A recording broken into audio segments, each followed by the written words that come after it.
All right, guys, we are back for round seven. So sorry about the little delay there. We are just making sure everything's good on our side. But what we got here is we got a familiar face, no stranger to the top half of the bracket.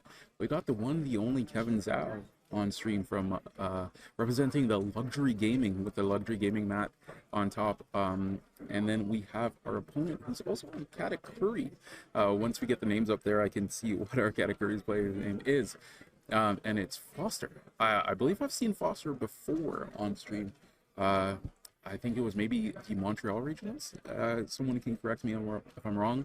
But we got a Yeah, Whitebeard versus Katakuri. So Katakuri, like I've been labbing this and I know this matchup, and it is a very, very, very, to say the least, rough matchup for Katakuri.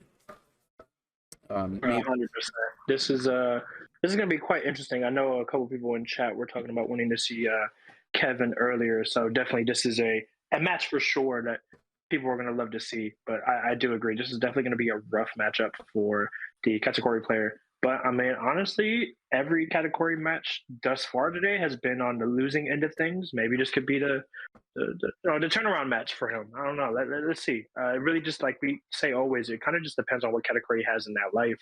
And in this case, at least category will have an kind of advantage to see what Kevin's going to add to hand if category decides to look at his opponent's life. But in this case, he doesn't. He decides to look at his and puts that as his last life. So it's probably something that's really really good. So yeah, this is definitely interesting match turns for both players, and really nothing too crazy here. Been pretty consistently interesting, especially seeing that the Katakuri didn't have a turn one play at all. All right, and we see here the speed Jill coming out on the 4 Dawn. So it looks like this is more akin to the pure Whitebeard variant, not going for the Straw Hat package, but we still haven't seen everything yet. So Kevin is on the evens, so that's going to be very good for him. He can definitely play a lot of good bodies on curve, which is going to be huge. And we see the Randolph coming down from the side of Foster. So that's a 5-cost 7K, which is going to be very good in this matchup. Just being able to attach 1 Dawn and being able to swing for 8 onto Whitebeard, so getting 2 cards out of Whitebeard's hand. And on curve, like no tomorrow, we see the Thatch here. So Kevin is in a very good position here with these early aggressive bodies. So that's a 6-cost 8K and a 4-cost 6K, which is really, really good. 100%. And honestly, this is what a lot of people are not kind of expecting the quickness of these matchups is because both these players know essentially what's going on already. They already know how this matchup's supposed to be. And this is typically what you see in later rounds. You're going to see a lot of faster gameplay, a lot of, they just essentially, they know what each deck is doing kind of thing. So, don't be quite shocked if you see this match going by fairly quickly, as we've seen so far. It's relatively just what players that are more on the top tables tend to do, as they know what, like I said, each player is doing. But yeah, seeing that Randolph is really really good. It's just in the range to hit into Whitebeard, and when you attach a Dawn, it makes the Whitebeard want to discard 2. And that's exactly what we see here. And then seeing the category swing as well, still checking their own life, which is very very good, just to kind of have an advantage to see what's to come. And seeing that Brulee is quite interesting. I'm not gonna lie to you. It would really kind of depend on Kevin to have a Marco if he wants to get around that. If he does not, then that's one thing. But yeah, it's definitely an interesting play. I'm not gonna lie, by the category play for sure. Yeah, so in this situation here, he wants to basically protect the Randolph. Randolph is going to be very strong here, just being able to attach that 1 Dawn, like I mentioned, to get those 2 cards out of Kevin's hand. And that's what you want to kind of do in this early game here. You want to be able to rip cards out of the Whitebeard player's hand. So when it comes to that late game and he's down to 1 life, he doesn't have like 10, 20 cards in his hand, right? So, and here we're going to see the ace come down. So we're going to do minus 3K on both. So that Brulee is basically at 0 on that Randolph. It's a 4K swing. So he's going to swing here into the Randolph. And now we might see Kevin do a swing here just to clear that Randolph off board and kind of take some of the pressure off. So it is only a 4K. So he's just contemplating here, seeing what he wants to do. 100%. And I'm not gonna lie, I don't see why not. Kind of thing, just to clear the board and get rid of any potential threats Wouldn't put it past Kevin if he just decides to swing onto the Randolph. I mean, hey, you might as well. You might have said you might as well, kind of thing, you know. Yeah, so definitely here. You see, and that's the thing when it comes to these players here. A lot of this of the top table is going to come down to micro decisions, right? So micro decisions such as this, like if he should swing and clear it, and he just goes and decides to do it, adds the card to hand, so he doesn't really lose anything here. Now he still has those two bodies on board, and on the side of Foster, there isn't anything on board for him. So that Randolph that he was using to pressure Whitebeard early on is now gone. So he now has to play a little bit differently. So you see here, he attaches one Don to Katakuri, checks the top of his life, and he still has access to, that looks like 7 Don. So we could possibly see a 7 cost Charlotte Linlin here on the side of Foster to try to pressure the life. Actually, I believe Whitebeard doesn't have any life remaining, so this is just a raw 7 cost Linlin, just to be another 8k body, which is very, like we said, this 8k body is just going to be huge, basically forcing 2 cards out of Kevin's hand. 100%, and it was kind of rough of a play to see there. And honestly, I don't want to say it's a misplay, but in a way, it could have been a misplay.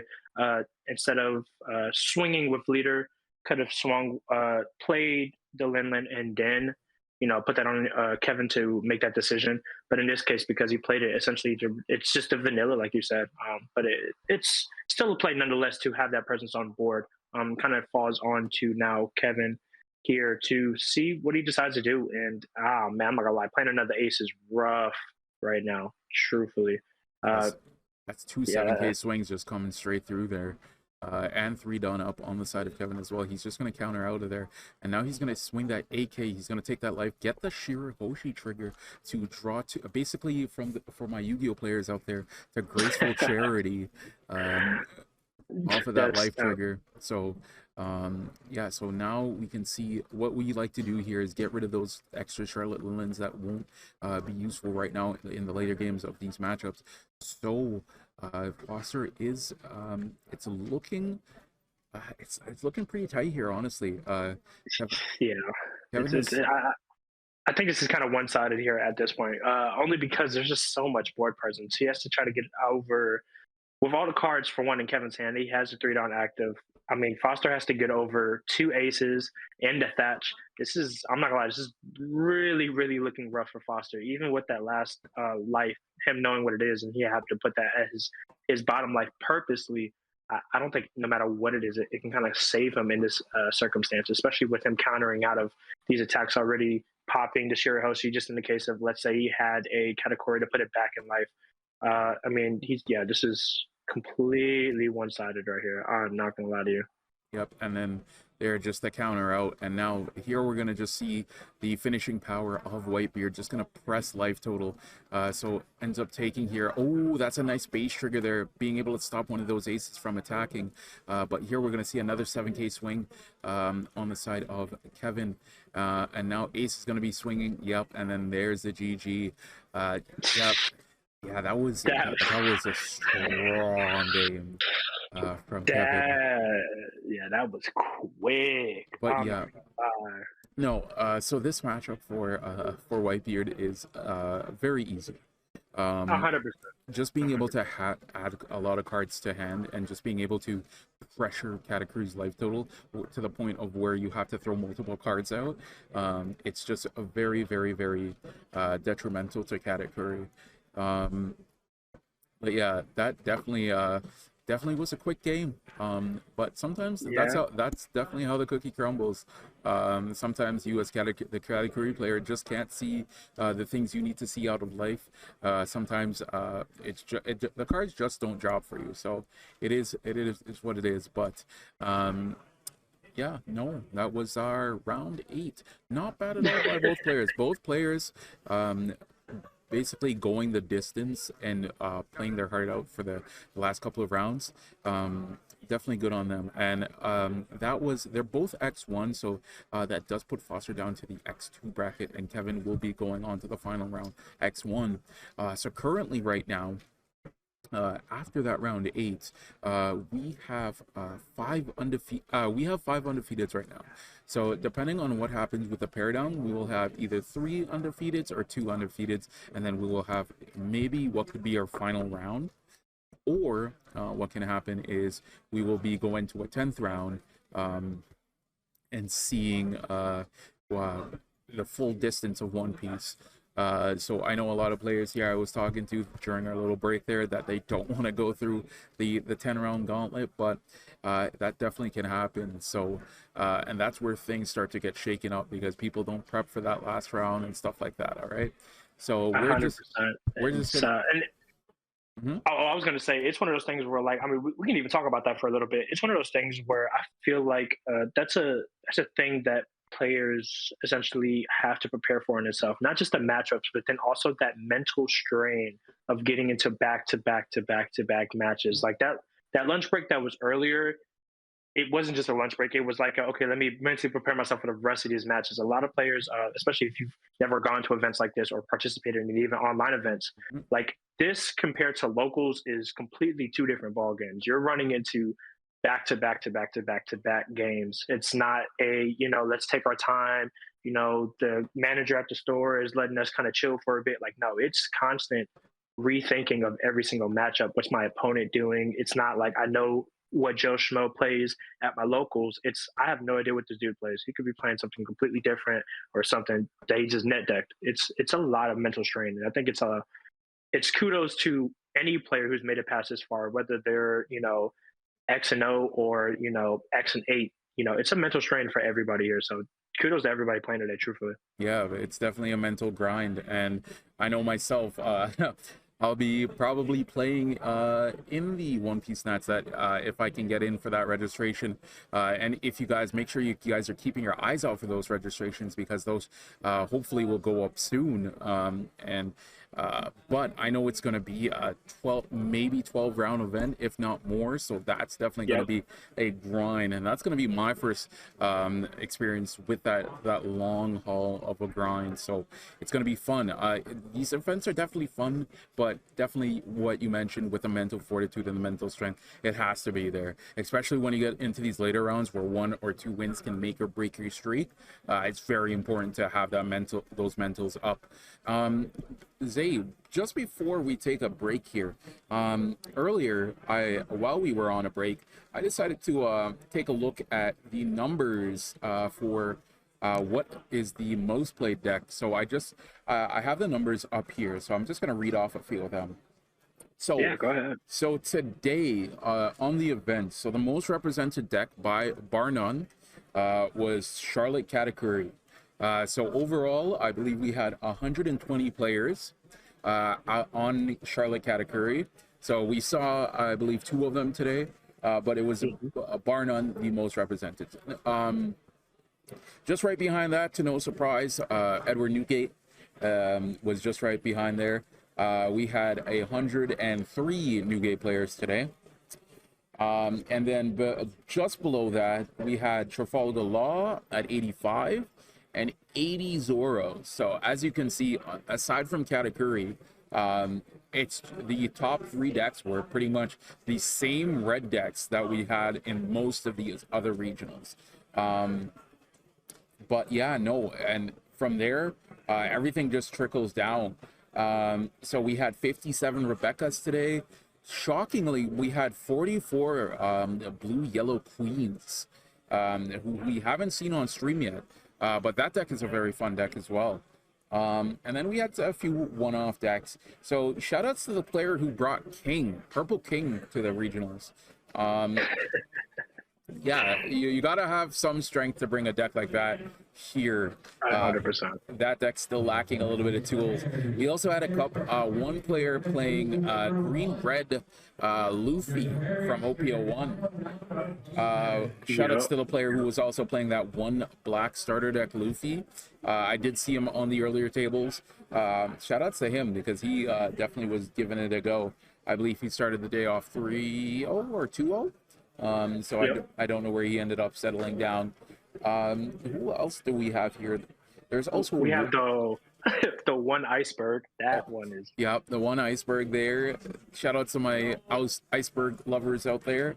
Another deck that we saw as a one of, we have one Kinemon out here.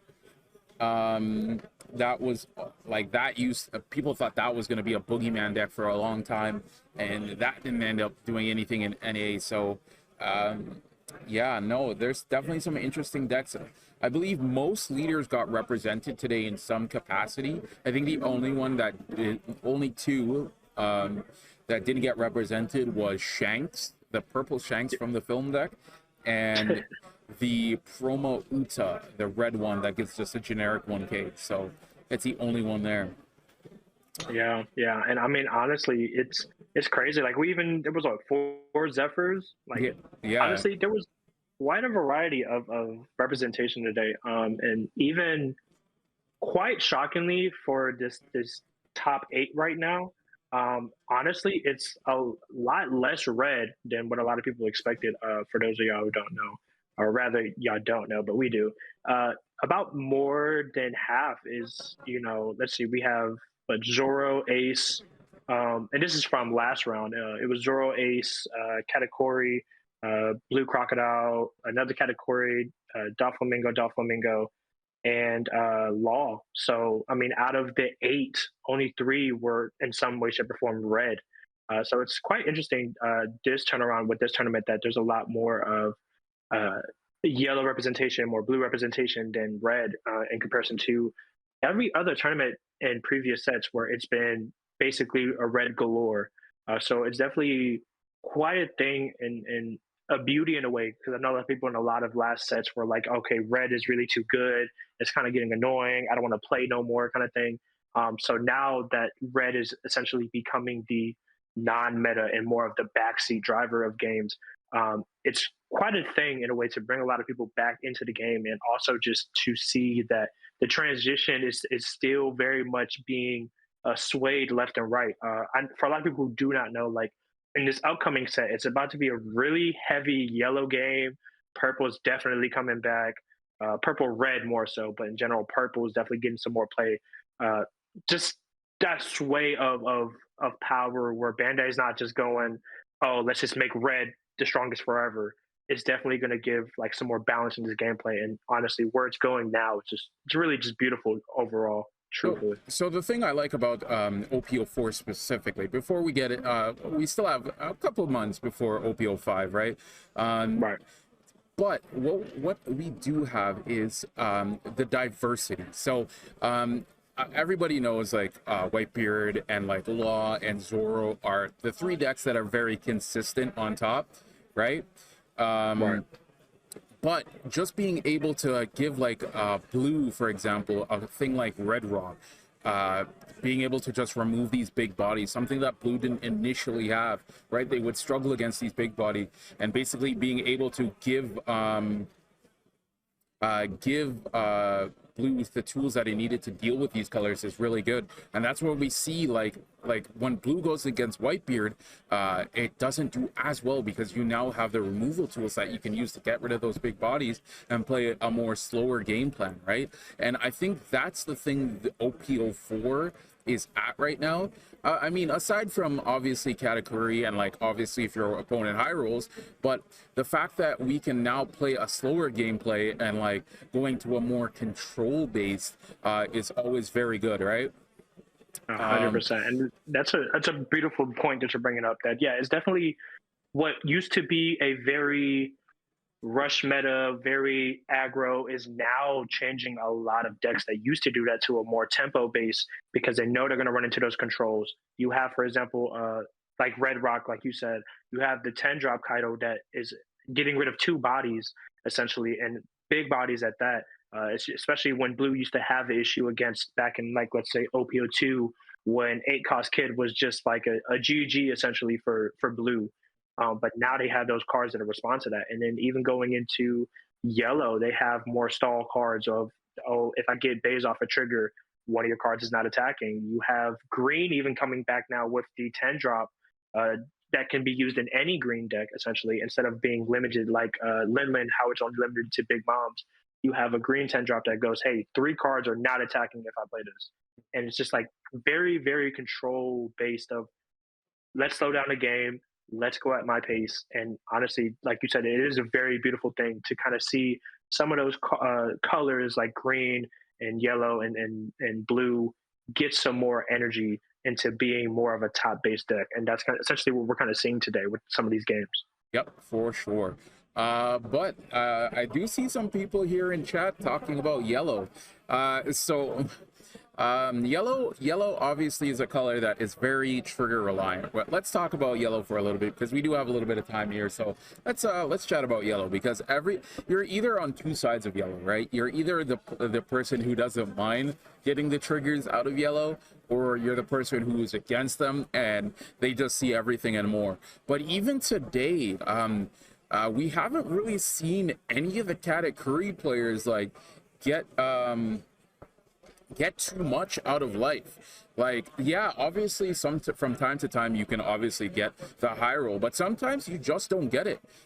Sometimes you don't see anything. Your life is nothing but 10 cost big moms, 7 cost big moms, and like stuff like that, right? Right. So it's like that's the thing with One Piece, right? One Piece is super round. Like you could have the worst matchup possible against a deck and still come out on top. So shout out to that Croc player from the earlier rounds, for example. Like Blue Croc has I want to say, someone in chat is probably going to roast me for this, but they have a 75-25 matchup against Katakuri. It is a very bad matchup in Katakuri, right? But we did see that sometimes you just don't see the cards. You don't see the cards that you need. You don't see them at the right time. And then boom, you get blown out because the other player was just able to see everything and more, right? And the ball is round. It does go from time to time. It's not like, that's the thing I like about One Piece, otherwise from a lot of other games. Like, obviously I have the TCG background from like Digimon and like Yu-Gi-Oh! And stuff like that, and Magic, where sometimes matchups are just obnoxious, right? But 100%. no, One Piece, it doesn't matter what, like, you could have the worst matchup possible. If you see the right cards at the exact right time when you need to see them, or even sometimes you don't even have to see them at the exact right time, you can just play your heart out and you will just come out on top just because of how the cookie, how everything falls into place. So like to the people saying that yellow is just like, oh, it's just Omega Saki, yeah, it can be, but like that's with any deck, right? I mean, if you play against Zoro, like let's talk about Zoro for example, and to the people who have been playing One Piece from set 1, we can talk about Zoro. So Zoro, for example, right? Being able to see one drop into one drop into one drop. Oh, attach a Dawn the following turn. I'm going to make 5k swings at you, and you just have to deal with it, right? Like, exactly. Like, I could be playing my heart out. I just lose that matchup, right? Or like to the law players, right? Shout outs to them, like, who can just be like, all right, I'm just gonna see everything, right? But yeah, that's just One Piece for you. And actually, that's just the nature of card games in general. Sometimes you just see it, sometimes you don't, right? And that can go for any deck, right? So you just have to play it out. Hopefully you just get. 100%. Hopefully you just see what you need to see. You know. Yeah, definitely. And I agree with you. It's one of those things where like, and it is the beauty of this game. The beauty of this game is, and I think I say it every time, it's one of those things where if you solely focus on mastering, let's say just one leader every single set, and you just only play games with that leader, like seeing their gameplay and their like perspective on matchups versus someone like, for example, like for me being a content creator, I play every leader. I have to give versatility in knowing all leaders and, you know, make content for every single leader. It's one of those things where it's like my skill and knowledge compared to someone who only focuses on one leader is two different ball games. And you see that time and time again. You'll see people who like last time when we were in Montreal, where you saw the Purple Kaido. No one expected Purple Kaido to be there, but he has so much focus on just purple leaders in general. He knows the ins and outs of what to play against certain matchups. So it's just like, if you really focus on that, Like, yes, at one point, it really comes down to just pure luck. A lot of games are based on pure luck. It doesn't matter if you have alts and everything. Having an alternate art card doesn't give you an advantage. Having, the perfect quote unquote deck list doesn't give you the ultimate advantage. There's a good aspect of just luck in the game, and there's nothing you can do to essentially control that. It's one of those things where that's a big factor, and also you got to take into the account of experience, where it's just like, if I've played 100 matchups with just this one leader versus someone who's played like 10, it's a whole different ballgame of knowledge. I'll be like, oh, okay, I'll see a certain thing maybe about to occur because I've played this amount of games against this matchup to see that enough, kind of thing. So it's, yes, yellow is not the best at sometimes, but you can say that about every leader, and it doesn't matter essentially whether it's meta or not. I play law thousands of games, and I've had games where I only see red. Mm-hmm. It just happens, kind of thing. And we saw that earlier. We saw a game where Law only saw red versus Law that literally saw both sides of it. It's, you can't really knock it. At the end of the day, whatever you do with the deck, all comes down to your luck and your experience, and that's really just what it is. Yep, for real. So I just actually got some word from my spooky little ghost here on the side.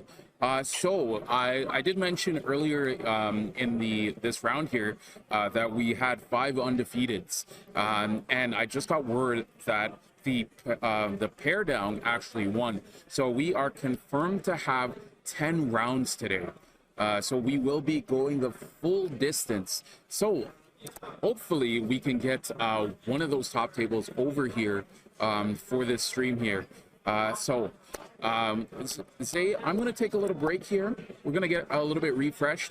We have done a lot of talking, but yeah, if you guys in chat would like to yell at us some more, we do have our socials just above and below us here on the cameras and stuff like that. So make sure you guys follow us on there and yell at us some more. I'm always down for a good card game discussion, right? And if you ever want to play me, I'm always on Discord as well, Zay as well. So 100%. 100%. But yes, so we're gonna go into round 9. So our second to last round, basically the semis, to see who is gonna be the top One Piece player here in Niagara. That's gonna be our little round 8. So we're gonna go off into round 9. My stream manager here is gonna do the whole transition. So make sure you get some water, make sure you get all of that, and we'll be right back. All right, guys. Peace.